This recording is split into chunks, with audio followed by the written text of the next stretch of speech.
Green is coming. All right, so there he is. Yep, so Councilor Green.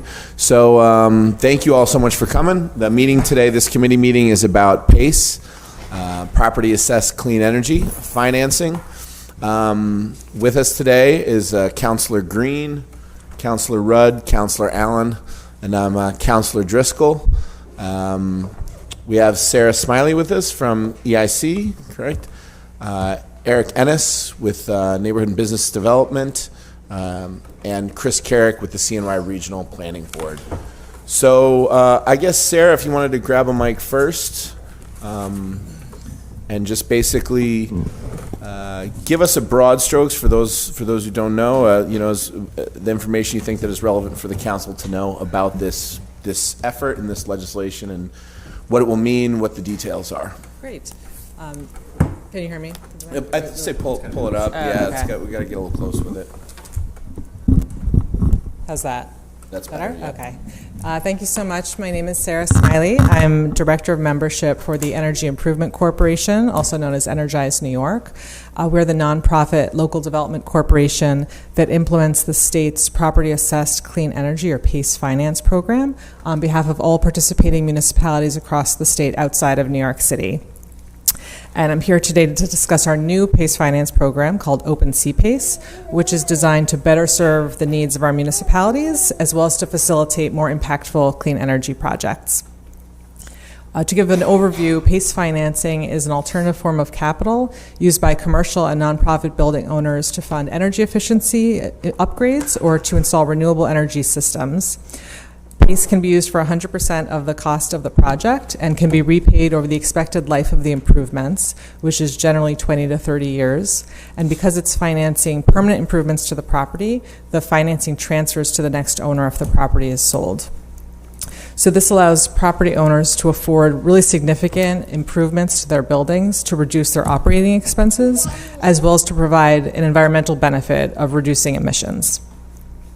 PACE financing is authorized by Article 5L of the New York State General Municipal Law, which established that financing for clean energy is a public benefit, and municipalities can secure repayment of the financing through a special benefit assessment lien on the improved property. So our new program, called Open CPACE, enables the municipality to offer this public benefit without incurring any administrative or financial obligations. The financing is secured through a benefit assessment lien that is separate from municipal taxes, allowing EIC as program administrator to bill the property owner directly and to administer collection of the payment.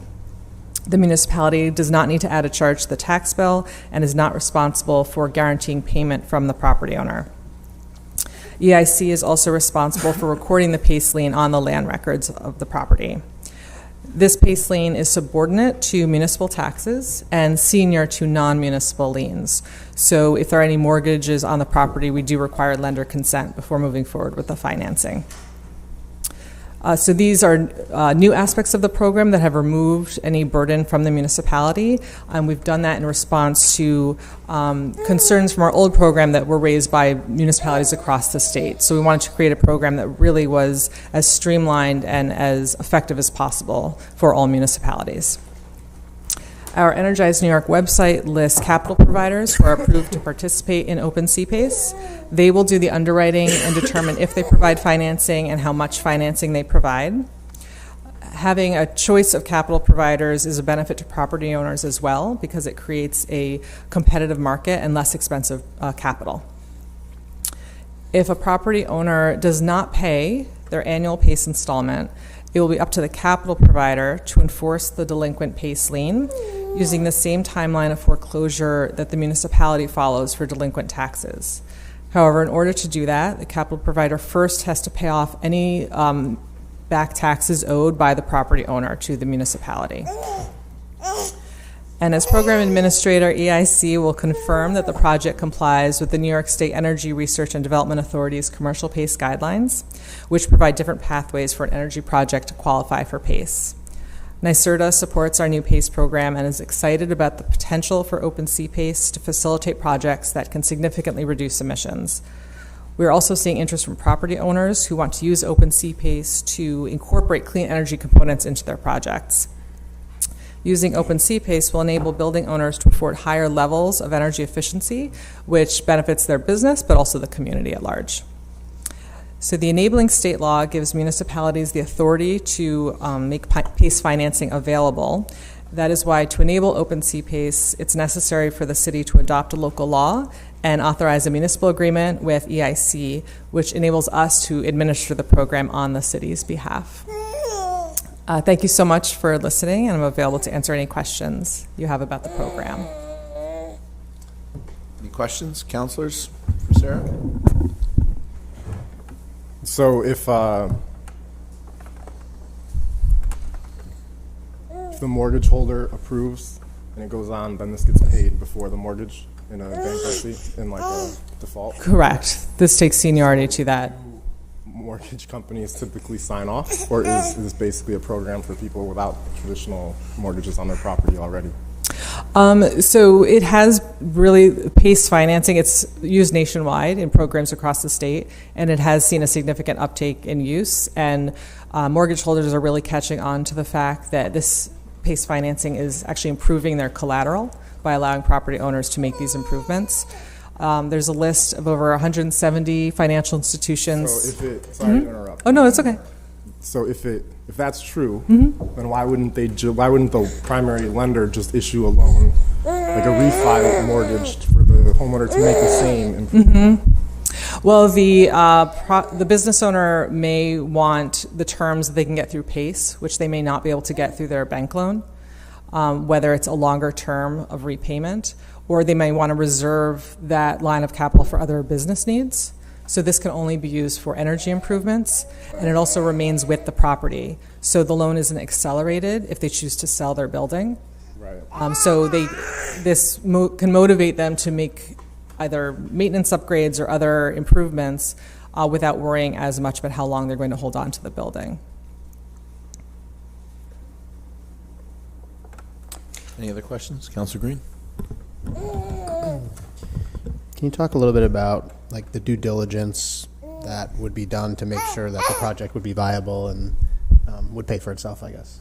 Sure. So those, in terms of the project itself, NYSERDA is the state agency responsible for determining what can qualify. So there does have to be an audit on the project, and that can be done as a single measure audit, or it can be done as a comprehensive whole building approach if they're incorporating multiple improvements. So we have to make sure that the program has those qualifying audits done by certified auditors that meet NYSERDA's guidelines. And NYSERDA does have, in addition to energy savings, they also incorporate in some of their formulas environmental benefits as well that can get a project approved. And they have a list of pre-qualified measures to show what they deem as cost-effective improvements to make that can be qualified for PACE. So that's in terms of the project underwriting itself. So we make sure it meets all of those requirements that the state has put in place. So I'm just trying to think through the potential risk to municipalities. And I guess the scenario would be that a property owes in the future substantial back taxes, right? And the value of the property is low enough that if you were to sell it, the sale price minus the taxes isn't enough to cover, you know, whatever that's left, let's say, in this loan, right? And beyond that, I mean, what other risks to municipalities are people concerned about for this type of loan? Well, so the municipality, this doesn't change the process for the property owner paying their municipal taxes. So if they don't pay their the annual repayment for the PACE loan, the municipality is not involved with that, so they're not impacted as long as the property owner continues to pay their municipal taxes. It's squarely on the capital provider to take on that risk. What data do you have? You said it's a national program. It exists in other communities in New York State. So in terms of use, who typically uses it, who doesn't use it, who should be using it, what's the cost of capital like? I mean, I find it hard to believe. I mean, is it subsidized? Is that how the capital's cheaper? Like, how does this get to be cheaper than a mortgage, right? Like, I don't understand why a homeowner wouldn't say, hey, M&T Bank, I owe you this much money on my house already. I want to put in this system, which is going to save this much money on the property. Why don't you build it in? I just don't. So any data you have on like what typical costs are, who's really intended to use it, Right. and how you expect it to work and really not work, right? I don't know if it's a program it may be like open to all, but that doesn't mean it's feasible and practical for all. Sure. So who is it actually feasible and practical for as you've seen it implemented, and who isn't it? So I just want to be clear that this is just for commercial properties. It's not for Okay. homeowners. It can be used for any type of building as long as it's owned by a commercial entity or not-for-profit. And that can include residential, but we require that it has 5 or more units in the building to qualify as commercial residential property. So we're not talking about a typical homeowner taking out a loan. This is a business owner. And I think there's a broad range of how it's been used and the types of projects, whether it's for in terms of the different types of technology used, whether it's renewable or efficiency. It's being used a lot as a redevelopment tool. So it might be used for a much larger project, say an old building that's been sitting vacant for a number of years that needs a lot of upgrades. PACE might be used strictly just for the energy portion or to fill a funding gap in a complicated capital stack. So these are larger developers typically who are using it as part of revitalization efforts. And it's also, we're working with lenders or capital providers who work with national property owners. So they might have a relationship with a particular hotel chain or healthcare network that wants to make upgrades to a series of buildings. And this works out for them financially because it might be less expensive capital than they can access through other sources. And could you go into that? The counselor also mentioned how exactly does PACE provide that cheaper capital? How is the lower interest rate worked out? Is it subsidized in some ways? How does the state interact with that? Sure. What's the situation there? Well, the state really interacts by giving the authority to place a lien on the property, which gives security to the capital provider. So because they have that security, it allows them to charge competitive interest rates. The loan itself is not subsidized by the government. It might be used in conjunction with incentives for specific programs, whether it's through NYSERDA's incentive programs for solar or different technologies, or whether it's through a utility incentive program. But the finance capital itself is not subsidized. Do you know of so in Syracuse we have the sidewalk program. When people don't fix their sidewalks, we condemn it, we put it on the property tax bill, and then it moves forward over 7 years. So if you sell it the year after we do it, it goes to the next property owner. So other than energy upgrades, do you know of are there any other instances where this type of financing happens, where it's like a lien that's really assigned to the property rather than the individual? Sure. So it's a municipal public benefit. As you said, sidewalks is a great example of that. It could be for a sewer district or water district where charges are placed on the property to make that type of improvement that's considered a public benefit. And those are categories that have been historically accepted as public benefits for a long time. And so in more recent years, making improvements for energy is also being considered. Financing for energy improvements is now grouped in those categories as providing a public benefit. So those are other types of examples where it's attached to the property and it would transfer to the next owner. What's a rough percentage of the physical changes to the building that people typically use this for? I mean, is it like boilers? Is it roofs? Like, what do they use it? It can really run the gamut. It can be, a whole host of efficiency upgrades, whether it's upgrading the boiler, putting in insulation, putting in new windows, LED lighting, for example. There's many categories that qualify. Pretty much anything that will save energy can fall into that. And by grouping the improvements together, they're able to match the life of the loan to the average expected life of those improvements, which allows them to incorporate more substantial retrofits to the building. But it could also be, as I said, solar is a good example of how it's being used. People can use it for putting in geothermal or air source heat pumps. And also just want to clarify, this new version of our program has launched this past spring. So we're in the process of signing up municipalities across the state that have to go through the same process of a local law and municipal agreement. So we have projects in the pipeline, but none that we can showcase just yet as having been completed. Yeah, so I guess in terms of the qualifications, so, there's very clear things that would qualify, whether it be geothermal or things like that are clearly renewable type projects. But, if I'm a building owner that has a really old cooling tower that's like a dinosaur and I replace it with a newer one, does that qualify, or does it need to be more specific to? As long as they can show that through the energy audit that it will be saving energy for that building, and it obviously has to be at least up to code, to qualify. So no, it's not mandating a specific technology use. Correct. Yes. But certain technologies, as I said, are pre-qualified. So NYSERDA has deemed that heat pumps are automatically considered cost-effective technologies. I have 2 questions.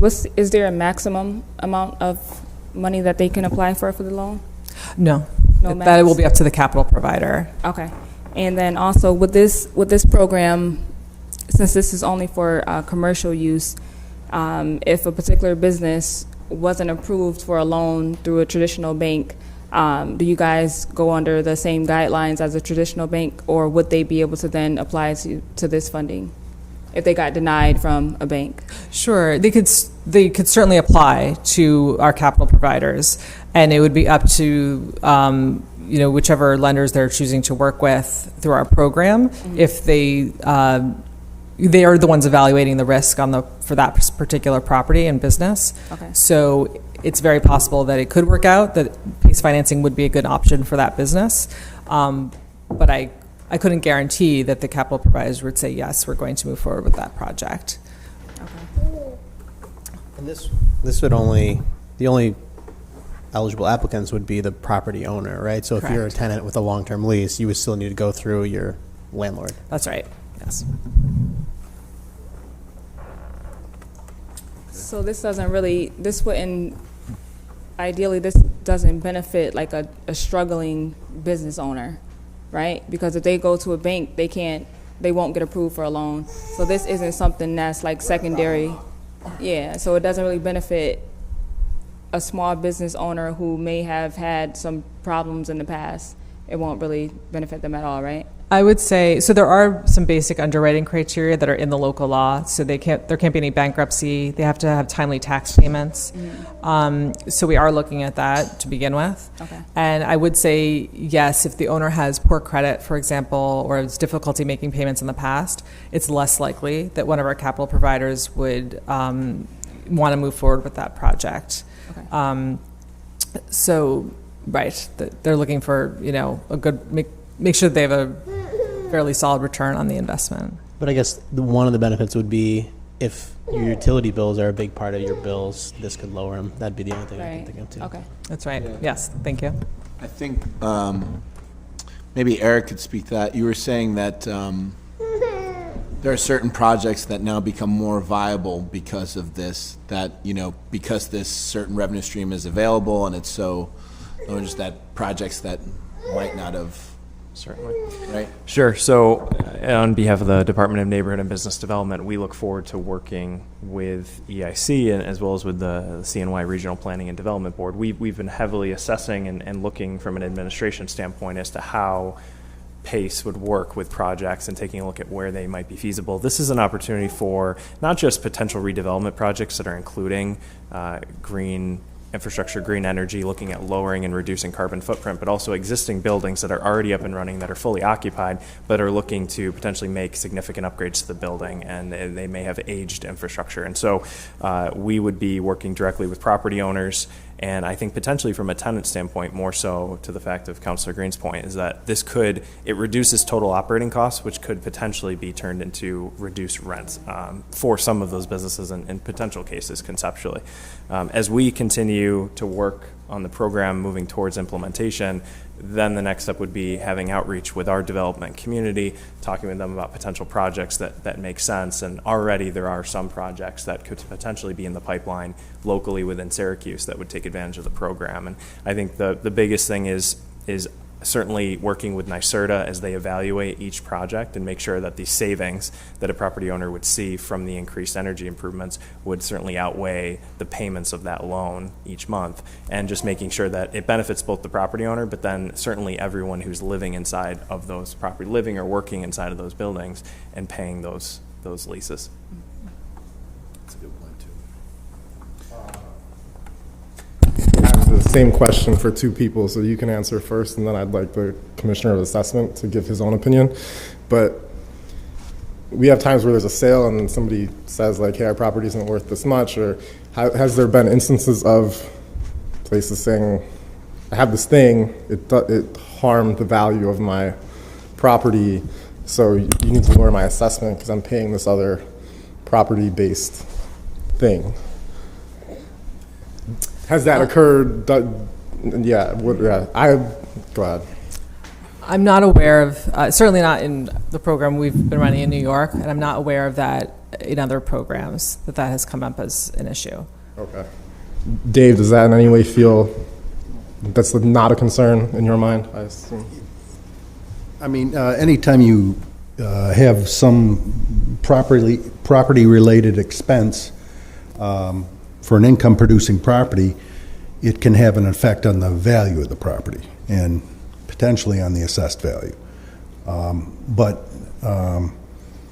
people would, in this case, people are entering into an agreement, taking out a loan especially for energy improvement. So the energy improvement component should save them money, and the loan is a business decision.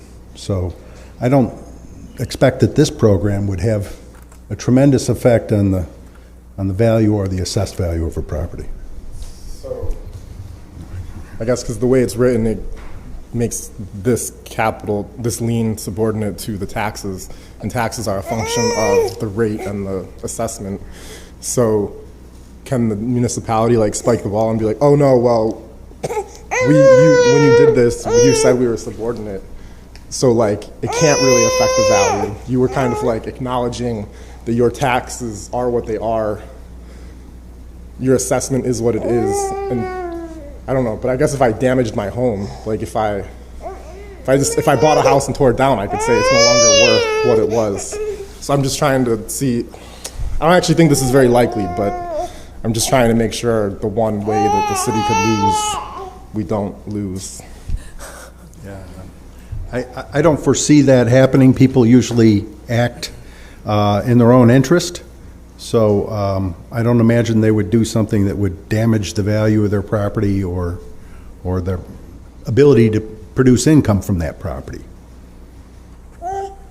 Right, and just to Eric's point before, one of the purposes of this is to, reduce their energy costs to increase net operating income and make it more affordable for them to run their buildings.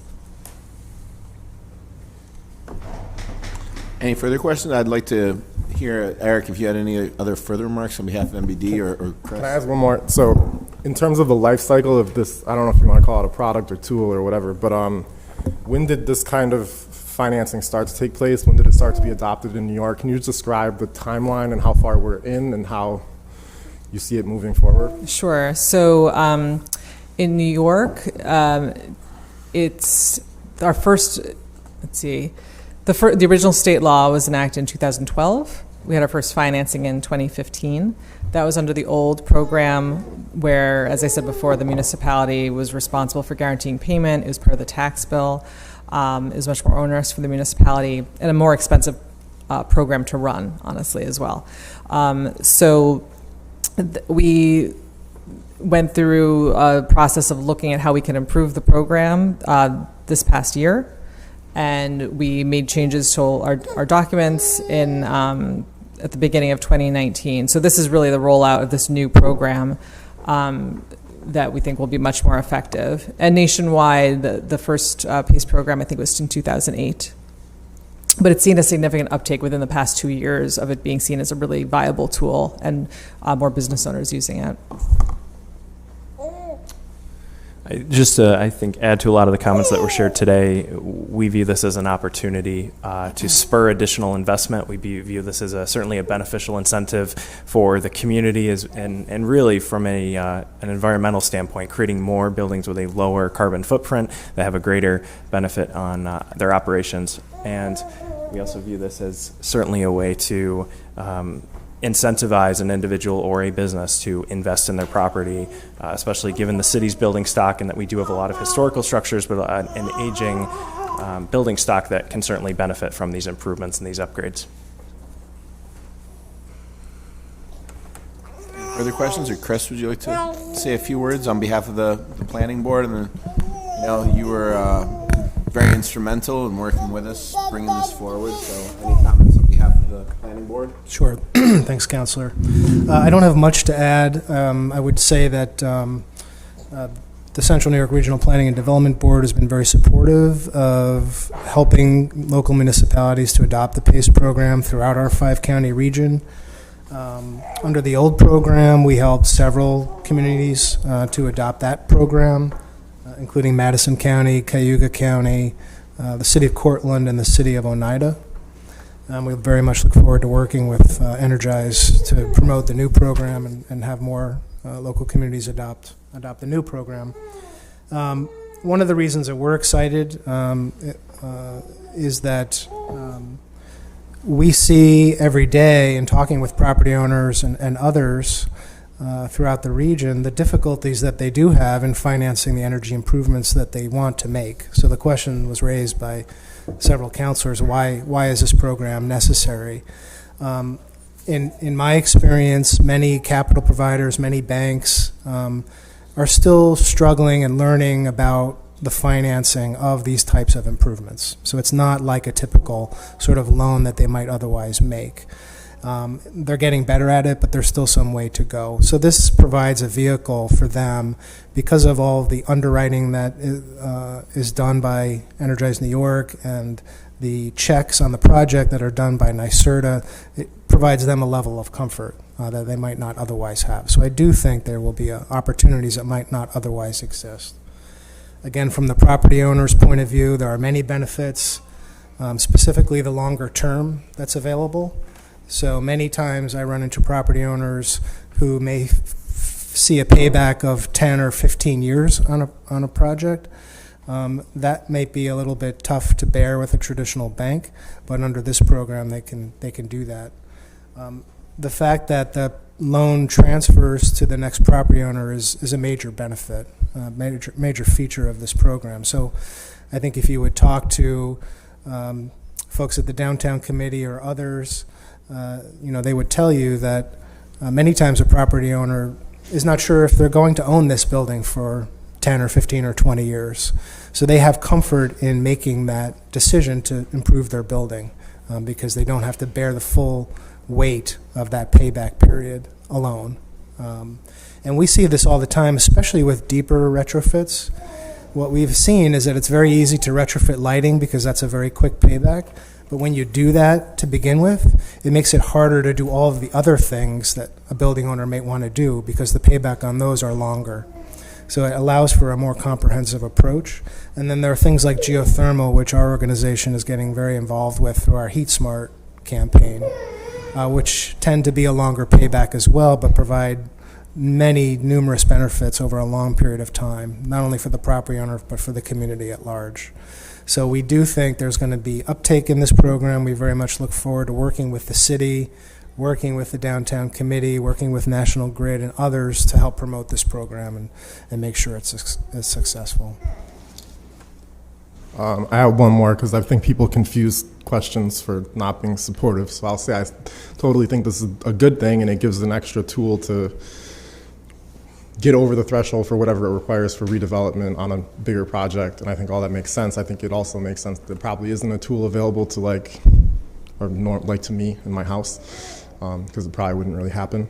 And then I would actually just, because I don't have, this is not for the city necessarily, but in terms of investments that probably should have this type of thing, like our county is segregated, and I've heard some people talk about, there's like research on moving to opportunity and being in a district that I almost think we should have this type of lean in the county to support affordable housing. So like if you do a 20% set aside in a large development in a like top quintile school district, that we would give this sort of, we would allow it to be pegged to the property to almost ensure that the set aside happens longer term. Public benefits, so like the idea that same way energy savings is a public benefit, like integration is a public benefit overall, and it's like a different way to attract capital for set asides that should happen that aren't happening.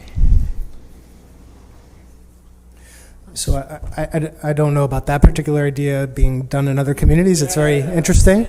I think Sarah could speak to this better than I could, but I know that multifamily housing, affordable housing providers have participated in the previous version of this program, if I'm correct. So in that way, it does provide a benefit to LMI individuals. There are other things that the county or the city could do in terms of pilot policy, payment in lieu of taxes, to offer benefits to property owners that make these types of green investments. That's a separate discussion that we certainly be willing to engage with. That's correct. We have financed in our old program affordable housing projects, and we are seeing interest from under the new program as well. Great. I should have announced when he entered, Councilor Carney is with us as well, representing the 1st District. Did you have any questions or concerns, Councilor Carney? I know you missed some of the beginning. No. I started doing my own research when I found out about this, so I think all my questions have been answered. Okay. Anything else, Councilor Rudd, Councilor Green? Well, I guess that concludes our committee meeting. I just want to say thank you all. I know all of you have worked very diligently on this. It's been a long road that we, through the original pace, through the revisions and the new open sea pace. It's been a great journey, and I'm glad we're finally there. So thank you all very much for coming. Thanks to my fellow councilors for attending, and thanks everyone in the audience for coming. Thank you. Have a good day, y'all.